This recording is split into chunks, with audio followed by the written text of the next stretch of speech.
स्वचरणं पुंसां शरण्यत्वेन पाणिना कृपया दिशते श्रीमद् वेङ्कटेशाय मङ्गलम्। दयावृततरङ्गिण्या स्तरङ्गैरिव शीतलैः अपाङ्गैः सिञ्चते विश्वं वेङ्कटेशाय मङ्गलम्। सत्पुरुषां वरहेतीनां सुषमावहमूर्तये सर्वातिशमनायास्तु वेङ्कटेशाय मङ्गलम्। श्रीवैकुण्ठविरुद्धाय स्वामि पुष्करिणीतटे रमया रममाणाय वेङ्कटेशाय मङ्गलम्। श्रीमत्सुन्दरजामातृमुनिमानसवासिने सर्वलोकनिवासाय श्रीनिवासाय मङ्गलम्। मङ्गलाशासनपदैर्मदाचार्य पुरोगमैः सर्वैश्च पूर्वैराचार्य सत्कृतायास्तु मङ्गलम्।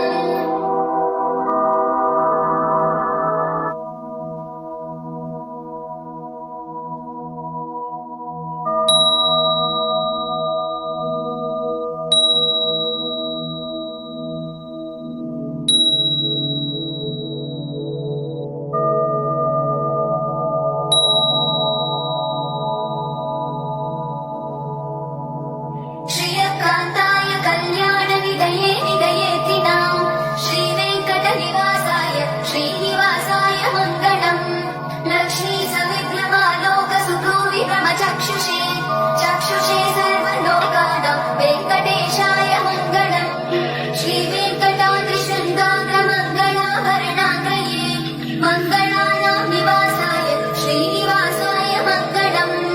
सर्वावयवसौन्दर्यसम्पदा सर्वचेतसां सदा सम्मोहनायास्तु वेङ्कटेशाय मङ्गलम्।